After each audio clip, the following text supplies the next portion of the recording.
السلام عليكم، يا 700 مرحبا بكم كلكم.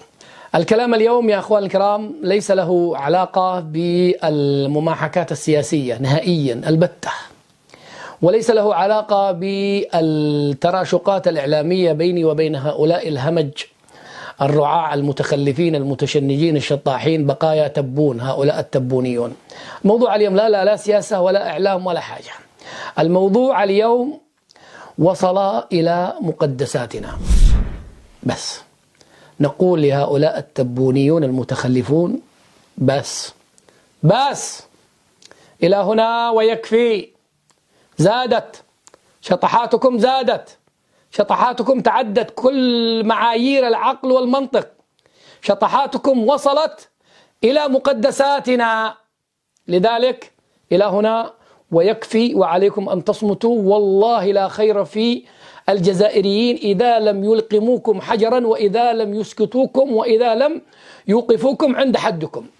احنا تطرقنا، لا أريد أن أكرر ما قلناه من الشطحات الجزائرية التي لا تعد ولا تحصى، لكنني سأركز على المسائل التي دخلت في الدين. كذبوا على النبي صلى الله عليه وسلم وقالوا أنهم رأوا في المنام أي البلاد أحب إليك يا رسول الله، قال الجزائر ثم الجزائر ثم الجزائر.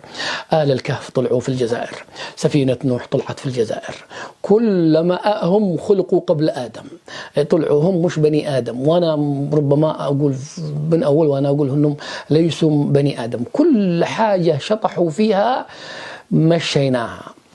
لكن أن يأتوا ويقولون أن القرآن الكريم كتاب الله كلام الله عبارة عن تراث جزائري، يقولون عن القرآن الكريم تراث جزائري، لا خلاص. أنا والله لست أكثر غيرة على القرآن الكريم من الجزائريين الأحرار والشرفاء. أنا لست أكثر غيرة منكم يا جزائريين. أنتم تقولوا دمكم حامي، أنتم تقولوا أنه دمكم ثائر، أنتم تقولون عندكم غيرة على الدين. أين غيرتكم على الدين والقرآن الكريم كلام الله وكتاب الله يتحول بسبب الشطحات الغير معقولة من هذول ناس بيحششوا يا جماعة، هذول ناس بيحششوا، مسؤولين. أنا لا أتكلم عن عامة، أتكلم عن مسؤولين وفي تلفزيون رسمي.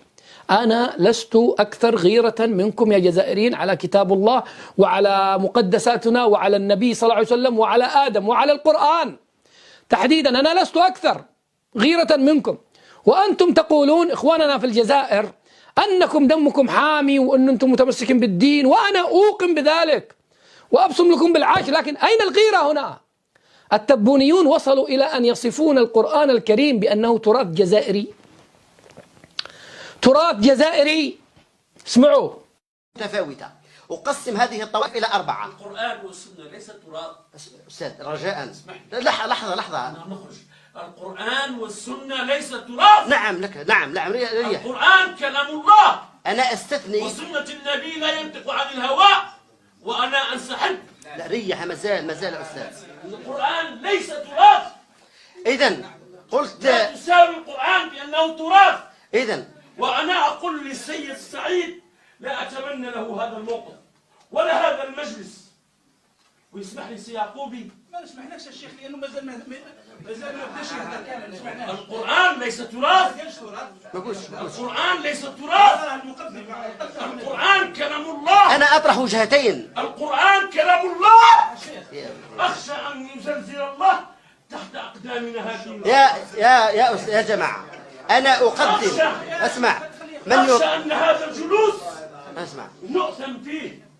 أنا أقدم يا جماعة، أنا أقدم الله لجبريل، يا جماعة، أنا أسمعه جبريل للرسول يا جماعة ونقل علينا بالتواتر بهذه الطريقة. فلا نصنف كلام الله تعالى كالتراث. قال لي الشيخ طهران جات امبارح وهو يسمع الشريط، قال يا ليتني مت قبل هذا وأغمي عليه. يا جماعة، أنا أطرح وجهتي. أنا نظر من يطالع من يا جماعة. حرام إذا كان القرآن تراث. أنا القرآن كلام الله يا جماعة، مش تراث. أنا منصف. القرآن كلام الله. أنا يا جماعة، أنا هنا، اسمحوا لي، يا جماعة القرآن لا تراث. معليش. القرآن لا إذن تصله لا تراث. بالله عليكم هذا يعقل؟ بالله عليكم هذا كلام؟ وصلوا للقرآن الكريم باقي الذات الإلهية، ما عاد باقي إلا أرحم الراحمين، لم يتبقى إلا الله يقوله جزائري. أعوذ بالله، معاذ الله، تعالى الله علوا كبيرا. لكن أقسم بالله في زمن الشطحات، في زمن هذا الانفلات، في زمن هذا الشيء الغير معقول الذي نراه، والله أنهم ربما يتدخلوا في الذات الإلهية وينسبوها. دخلوا الجزائر كلها الجنة، الجزائر كلها للجنة، كل شيء جزائر. آدم قبل الجزائر، الجزائر قبل آدم، كل شيء الجزائر. ووصلوا إلى القرآن الكريم. نريد أن نرى الجزائريون كلهم مثل هذا الشيخ. شفتوا هذا الشيخ؟ هذا دم حامي. إذا لم يكون الدم حامي لكتاب الله وإلى المقدسات يا إخواننا في الجزائر فمتى؟ إحنا صرنا 10 أيام، اكتشفت أشياء في ال10 أيام ما كنت أعلم بها، والله ما كنت أدري. شوهوكم بالجزائر قلنا عادي، لكن أنهم يصلوا إلى مقدساتكم وأنتم تصمتون، أقسم بالله لا خير فيكم إذا لم تتكلموا. كتاب الله باقي يقولوا القرآن مخلوق مثل حق المعتزلة، هذه أوسخ منها. عاد المعتزلة قالوا القرآن مخلوق خلقها الله، أما أنتم قلتوا القرآن تراث، عبارة عن تراث جزائري. جماعة الموضوع كبير، الموضوع لا يعقل. الشطحات حقهم والفلتات هذه ما عادش 20 في عقل. أقسم بالله نظرية 20 في عقل سقطت. هؤلاء كلهم بدون عقول، التبونيون كلهم في عقل واحد، وهذا صاحب العقل مدري وينه، والبقية بدون عقول. قرآن كريم يصفونه بأنه تراث جزائري. أستغفر الله العظيم وأتوب إلى أين سيصل هؤلاء الناس؟ إلى أين سيصل؟ أنا لا أريد أن أسرد لكم الشطحات التي قلناها قبل والتي أوردناها قبل. الآن الكرة في ملعبكم أنتم الجزائريين، بس خلاص الكرة في ملعبكم أنتم الجزائريين. يكون لكم موقف مشرف، أولا غيرة على دينكم، وغيرة على القرآن الكريم، على قرآنكم هذا. ثانيا غيرة على الجزائر، تشوهت، تبهدلت، مسخرة، خلوكم مسخرة، خلوكم مسخرة. أنا والله العظيم هذا الرجال شفتوا كيف عيدوا رجعوا شوية وشوفوا الشيخ الوقور هذا الجزائري الحر الشريف، هذا حفيد عبد القادر الجزائري. ما يجي لي شوية مفرنسين، شوية ناس علمانيين يسبوه حتى الرب، يسبوه حتى الله قد بيسبوه. يا جماعة والله ما تتكلم جزائري ولا سمعنا جزائري يلومهم. يا جماعة وين الأصوات الجزائرية الحرة؟ أنا صار لي 10 أيام وأنا أدور واحد جزائري يجي لي، طلعوا لي 2 أو 3 بس. عندما قلت لهم اطلعوا واقعوا مقاطع، تعالوا نستضيفكم أنكم جزائريين ضد هذه الشطحات التبونية، قال لي لا يا أخي أنا سأوصف بأنني للمخزن وعمل للمخزن وسأوصف بالخيانة. ما المشكلة؟ الأخوة الجزائريين الشرفاء خايفين من التبونيين، خايفين فعلا. جو لي ناس للخاص قالوا يا أخ أسعد والله أن كلامك صح وهؤلاء أحرجونا وهذول بهدلونا. طيب يا جماعة اطلعوا تكلموا، اطلع يا أخي تكلم. قال أنا ما عندي متابعين. قلت اطلع عندي يا أخي نستضيفك، اطلع عندي، يقول أنا جزائري وهذا الظاهرة التبونية لا تمثلني، هذول الزبالة التبون لا يمثلونا، هذول المتشنجين تبونيون ولا غير تبونين ايش ما كانوا لا يمثلونا نحن الجزائر. لابد من أصوات جزائرية تظهر حتى يميز الناس الجزائري الحر الشريف من هذا التبوني المتخلف المتفرنس الذي بيسب الدين والذي وصل أن يصف القرآن بالتراث. أنتم موصوفين من أكثر الناس حمية وغيرة على الدين. الكرة في ملعبكم يا جزائريين الآن. أقسم بالله إذا لم توقفوا هذه الكائنات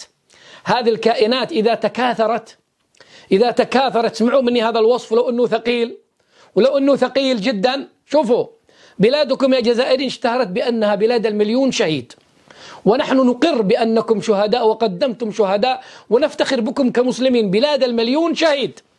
لكن قد تتغير هذه التسمية إذا تكاثر التبونيون، قد تتكاثر هذه التسمية إذا تكاثر التبونيون أيها الشرفاء في الجزائر، قد تتغير التسمية وتصبح الجزائر بلاد المليون عبيط، بلاد المليون مخرف، بلاد المليون أهبل، بلاد المليون تبوني، بلاد المليون محشش، بلاد المليون شطاح. خلاص سيفوقون عدد الشهداء. والله أنا مستعد أسميكم من بكرة الجزائر بلاد المليون عبيط، الجزائر بلاد المليون أهبل، الجزائر بلاد المليون مخرف. ويحق لي إذا قلت ما أستطيع أي جزائري أحط في فمه حجر إذا بيقول لي لا تغلط على بلادي، لا تغلط على بلادي. أنت تستهدف الجزائر، ما هوش أنا اللي استهدف الجزائر. التبونيون أنا أورد لك أشياء قالوها في الإعلام الجزائري. القرآن تراث والنبي يراكم وكلكم من أهل الجنة وكلكم مخلوق قبل آدم وأهل الكهف حقكم وسفينة نوح عندكم. ماذا تريد؟ أسميك بلاد المليون شهيد؟ هؤلاء سيفوقون عدد الشهداء وتصبح الجزائر بلاد المليون عبيط بالمفتوح. نقولها هكذا: القرآن ليس تراث، القرآن كلام الله يا أهل الجزائر. اجعلوهم إذا يريدون أن يشطحوا فليشطحوا شطحات تاريخية. ما وصلش الإماراتيين إلى هذه الحقارة. الإماراتيين ما وصلوا إلى أن يدخلوا مسألة في الدين وما دين. يوجدوا لهم كم تحفة دفنوها في الأرض وقالوا هذا من أيام رمسيس وهذا من أيام فرعون وعبلة وعنتر وطلعنا المريخ. أنتوا دخلتوا للقرآن ولا النبي ولا الجنة ولا الآخرة خلاص وصلتوا لكل شيء. القرآن تراث جزائري والنبي بعد شوية بيطلع جزائري. فيكتوريا ملكة بريطانيا كانت عاقر لا تلد، إلى أن جاءت بركاتها سيدي عبد الرحمن في الجزائر ولدت لهم إليزابيث. أنا لا تلوموني أبدا إذا قلت أن الجزائر ستتحول إلى بلاد المليون عبيط. لا تلوموني، ولوموا أنفسكم يا جزائريين، لوموا أنفسكم لأنكم صامتون. اطلع، أقول للجزائر يطلع، يعني عامل فيها رجال علي أنا، بشرب من دمك، أنا بقتلك، والله بنقتلوك يا اليمني، والله بنشرب من دمك. وفي الأخير يطلع لي في الخاص جزائري محترم من هؤلاء يلومني لا تهاجم الجزائر. أقول له طيب اطلع أنت جزائري، قل أنا جزائري حر شريف، هؤلاء التبونين لا يمثلوني. أنا ننكر كل هذه الشطحات وهذه الأمور وهؤلاء لا يمثلون. اطلعوا. يقول لك أنا ما أقدر يا أخي، سأتهم، سيهاجموني، سيصبون علي حملة، الذباب الشياتة كلهم عندهم وسائل إعلام عالية، سنوصف بالمخزن والعملاء والمتصهينين وكل شيء، سيصفوننا بالمطبعين والمتصهينين وأننا خبراء وأننا مخبرين إذن خلوني بس. إذا أنت جبان جزائري جبنت أن تطلع أن تقول للشياتي اسكت، والقرآن ليس تراث، والنبي لا تكذبوا عليه، ولستم من أهل الجنة كما تقولون، ولا أهل الكهف عندكم، ولا سفينة نوح عندكم، إذا ما تستطيع أنت كجزائري لا تلوموني أبدا، لا تلوموني. أقسم بالله لا أدبهم. أنا أحيانا ما أريد أقف في وجه العداء لإخواني في الجزائر، لكن في ناس بيخلطوا التبونيون إعلامهم يصفون هجومي أنا أنه على الجزائر، وليس على الجزائر في شيء. أنا غيور على الجزائر، أنا حزين على الجزائر. الجزائري الحر الشريف اليوم المفترض ينقهر قلبه. شوفوا كيف مستواكم اليوم، شوفوا مستوى إعلامكم فين وصلكم، شوفوا شطحات، حتى تبون نفسه قاعد يشطح. خلاص، رسالتي واضحة وصارخة: من كان في قلبه ذرة رجولة وإيمان يا جزائري وأنتم رجال دمكم حامي، سنرى حميان الدم وغليان الدم هنا غيرة على كتاب الله، وغيرة على دين الله، وغيرة على رسول الله، وغيرة على مقدسات المسلمين. والتبونيون أنتم مضحكين، لكن عندما وصلتم إلى عقائدنا وديننا وقرآننا لا، أنا ستبكوننا، سنبكي كمدا وغما على سكوت الأحرار الجزائريين الذين ما أدبوكم ما سكتوكم. اشطحوا يا تبونيين، اشطحوا بعيد، اشطحوا في التاريخ، اشطحوا في الرياضة، اشطحوا في السياسة، اشطحوا في الاقتصاد. اشطح في الاقتصاد، قول عندك بطاط ممكن تشتري بهم طائرة عادي، روح قول لهم الهدف الجزائري في مرمى المغرب يتم دراسته فيزيائيا أنه هدف خارق رياضيا، أظن عادي. سياسيا نقول أنك دولة ضاربة تشتري البطاط بالطائرات، قول عادي. هذه بنضحك معاكم ونتراشق ونضحك ونفتح بثوث مباشرة، لكن خلوا القرآن بعيد. بس خلاص، انتوا وصلتوا للقرآن، بس بعد باقي اللذات الإلهية. ننتظر بكرة أو بعد بكرة تشربوا حشيش معتق كذا وتطلعوا تقولوا الله سبحانه وتعالى هو أصلا جزائري. تعالى الله، كل شيء موجود، كل شيء معقول في ظل الفكرة التبوني، كل حاجة معقولة. أراكم في رعاية الله وحفظه. السلام عليكم ورحمة الله وبركاته، إلى اللقاء.